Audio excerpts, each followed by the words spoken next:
Today's episode is presented by LodeStar, the fee experts.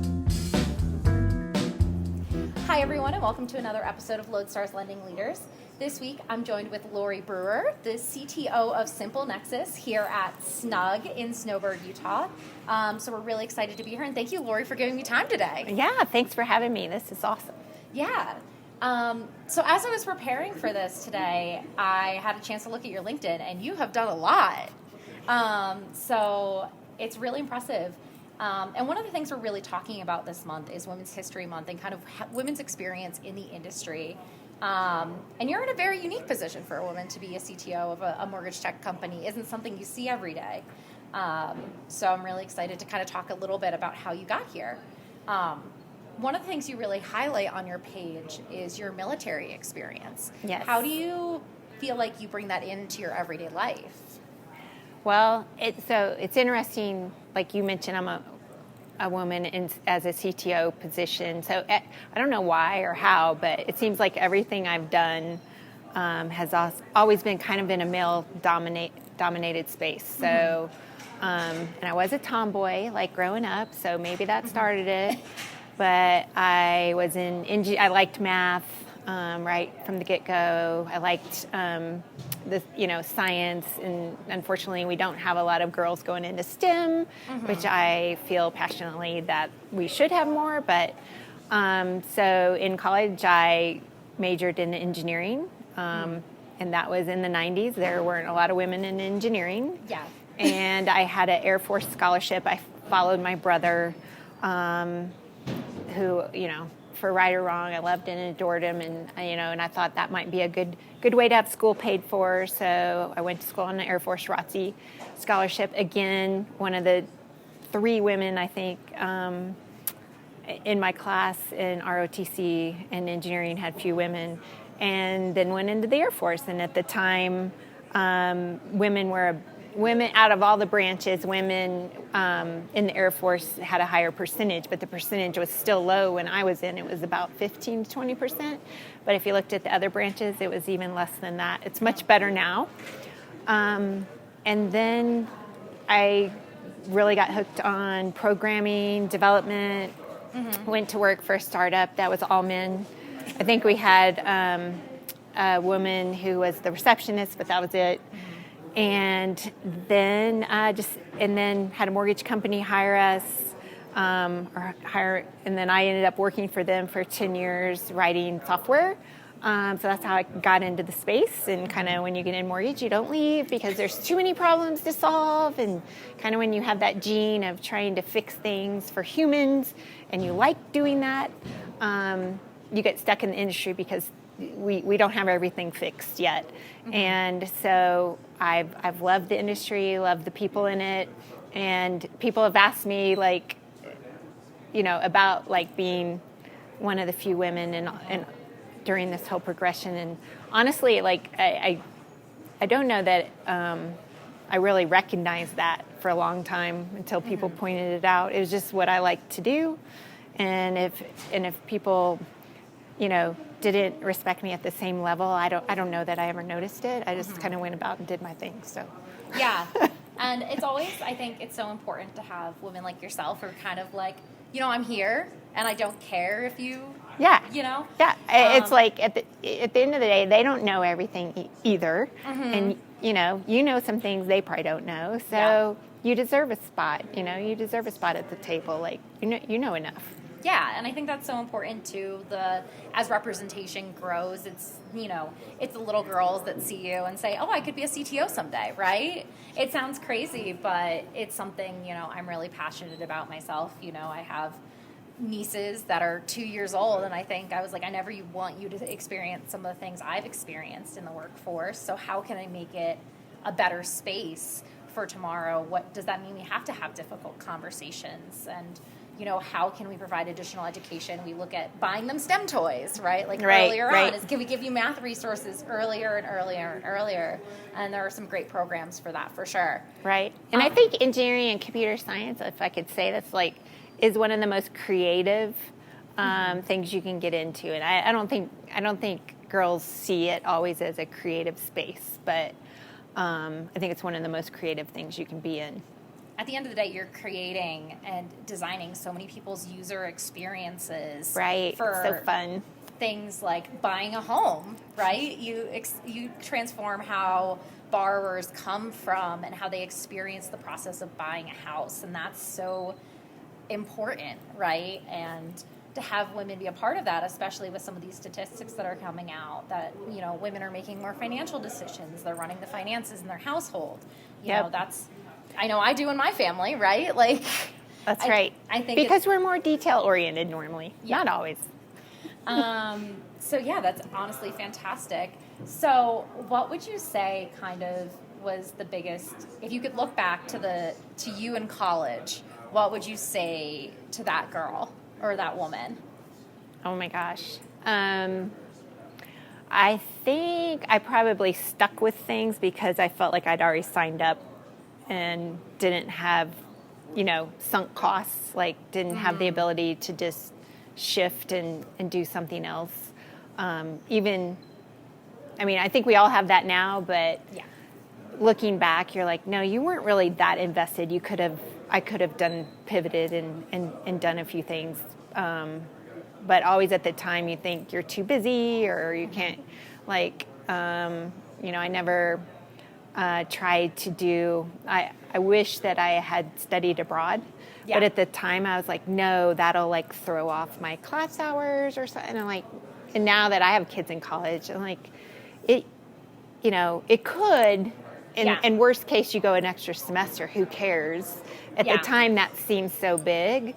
So I think just kind of from a mindset perspective is to, take chances, do the things that you think you might want to do and not to be so conservative, I guess. Yeah, I kind of have talked about this before on the podcast and in separate areas, but when I took the job at LodeStar, it was a huge jump for me, and I kind of said, well, if this doesn't work out in 6 months, I can go back to selling private events, and here we are 2 years later, and it worked, right? And I think that's something that, if it was a different place, if it was a different time, I never would have taken that position if it wasn't for what was going on in the world at the time. Right, you were forced into it. I was forced into it, yeah. But it was great. And I know that's the story of a lot of people that came into mortgage.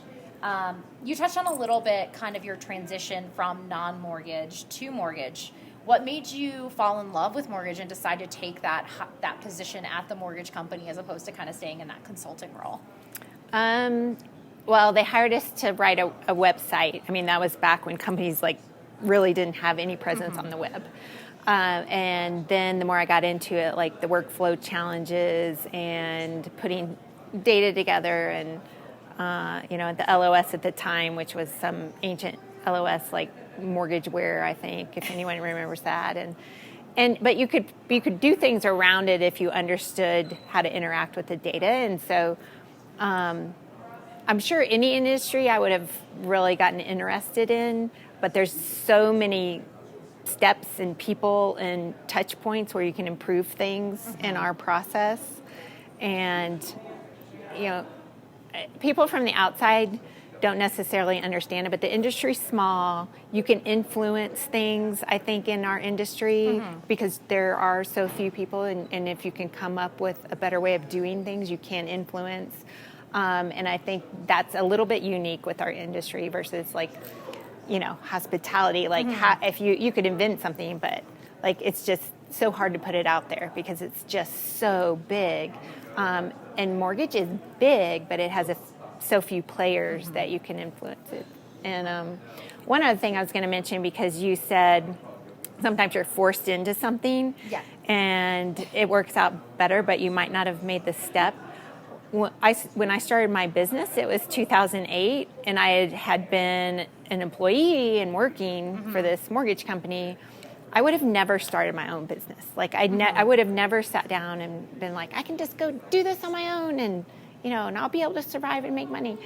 But in 2008, I was forced to because our bank went out of business. It was on the implodometer, if you remember that, and so it was all right, take my laptop, start talking to people I know, see what's going on in the industry. What can I help with? And I just went from company to company, and then I never looked back. Like, it was the best thing ever. But I would have never made that jump without the push of, not having a job, I guess, at the time. I would have never made this jump without, not having a... Yeah, so it's not all bad. It's not all bad to have a change, even if it's forced. Yeah, and I think we've talked a little bit about this with other guests of the podcast right now with, people transitioning because there is this huge shift in the market. We can't not acknowledge the layoffs that have happened or anything like that. But I think for a lot of people, that kind of more hopeful story of, is there something you've wanted to do? Is there an industry you have interest in? Is there a part of the process you wish you could be a part of? I kind of already said this, but, when you started that, business and you kind of were forced into it, it's obviously very nerve-wracking and terrifying. And, what would you say to someone who's maybe thinking about it, but doesn't have they're a little scared to take that first step, right? Because that first step is the most terrifying one. For sure. I mean, if you're able to start on something that you think might be a business and do it, at night and weekends, I think that's the safest way, right? Until you can at least prove out a few things, and then you can make the leap. And I would say, for me anyway, like, one of the best things is I did know how to program, so I could do all the work myself. And then I had to learn, how to write a contract, and, and it was several years before I brought on an employee. If you have to hire employees or contractors right off the bat, I think that is a little bit more scary, because now you're responsible for the payroll of this other individual, not just yourself. But yeah, if you have an idea, and the other thing I think is, and I would tell my kids this, it's making the decision and trying it. It's not like you can't go back. Just, you said this too. So why not try it? Life's short. You might as well try it. You're going to gain experiences. You learned how to do podcasts. Yeah. And at the end of the day, you're going to be a better person, and you can then go back to that industry before, or fall back on something more secure if it doesn't work out. Yeah.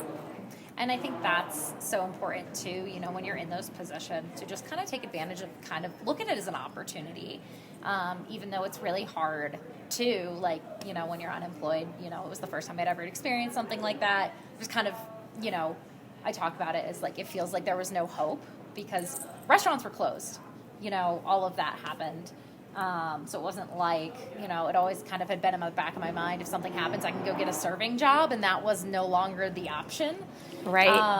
Yeah, it's scary. It is scary. Yeah. It's terrifying. That was kind of you're too young, but in 2001, when the World Trade Centers came down, everything stopped. And there was a recession, and a lot of people lost their jobs, and a lot in travel, and my husband's a pilot. He lost his job. And then 2008, banking crisis hit me, and I lost my job. And now we're kind of seeing that in the tech industry. So it's scary. It's you get a knot in your tummy about it. But at the end of but then fast forward a month or so, most likely you're going to land in a better spot, I think. Yeah. I think that's what normally happens, because you have the experiences, you have the talent. You can go out, and there's a plethora of things to do. Yeah. And I'm a big fan, not fan, but I think hard times are really what make you grow as a person. And it really defines, I think, how you handle those is how you will be defined, right? It's hard times are how you survive, how you continue to grow. So I definitely think that's important. I agree. Yep. And you don't want to you need stories to tell your grandkids. If you just stayed at one job your whole life and never did anything, never ventured out and had experiences, then, you have boring stories. Exactly. There's a song called that, 100 Bad Days Makes 100 Good Stories. Oh, nice.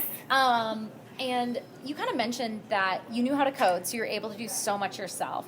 If someone doesn't know how to code right now and they want to learn, how would you recommend someone start? Oh my gosh. One easy way is a boot camp. You know, they have like 90-day boot camps, and it at least gets you started in something. Mm-hmm. And a lot of the computer languages, I mean, don't worry about which one. Just pick one, go for it. And then once you learn one, like, it's pretty easy to, you get the basics, and you can switch languages. But yeah, a boot camp, I think, is the easiest way. Because there's just short, and it keeps you committed versus like signing up for an online class. At least for me, I'm terrible at like, I'll just do 30 minutes on a Zoom or class or something. I do not stay focused on what's going on. I have to be physically like in the class. I get that. Yeah, I signed up for a Google Analytics 4 with the conversion happening later this year, and I have a course that I have about 20 hours left on that I need to finish before the analytic transition happens, and I'm like, yeah, we'll get there. But yeah, you can do that in one day, 20 hours. Yeah, 20 hours. Let's go, start to finish, right? Yeah. What advice would you give to young girls that are just looking to get into programming and all of that? You know, it's such a niche industry, and I think honestly, sometimes the hardest thing is just being in that classroom in college and being in a heavily male-dominated classroom, and, you know, some of the subtle things that happen that can make you feel a little discouraged. Yeah. Well, you do kind of have to have, I think, thick skin and just ignore, you know, some things. If you're interested at all in, like, and it sounds boring, but like writing things to, you know, have things happen on the computer to take, and then, you know, you can solve all sorts of problems. You can write your own website. You can sell things online. You can do a gazillion things if you start with like a computer science background or anything along those lines. Yeah, I think all women have stories, but men do too. Kids are not always nice, unfortunately, and I mean, people have had experiences that I fortunately have not had. So, yeah, I think it's just you get started. If you have an interest in it, get started. I don't like trying to give advice. I do like to like share what happened to me, because everybody's different, and you all have like, everybody has like, you know, what's happened to them and their background and what they know. But it doesn't even have to be STEM. Like anything, I feel like if you're interested in, at least try it. Like at least like take a little class or just try a tiny bit, and otherwise you'll never know if that's something you might want to do. I like that. Yeah. Well, thank you so much, Lori, for taking the time Thanks to for speak asking with me. That was so fun. Yeah, and we always like to say, is there anything you'd like to promote or share with our guests before we wrap up? We're at the SimpleNexus Snug Life, SimpleNexus Users Group Conference. So if you have any questions about SimpleNexus as a customer or a prospect or a partner, feel free to reach out to me or anyone at SimpleNexus, and we'd love to connect. Awesome. Well, thanks you everyone for watching, and we will see you next week. Please like, follow, subscribe, all the things, and we can't wait to see you again soon. All right. Thanks. Thank you for listening to the LodeStar's Lending Leaders podcast. Please like, subscribe, and rate us 5 stars anywhere you get your podcasts. A special thank you to the LodeStar podcast production team, Jim Paolino, Tim Austin, and John Gardner.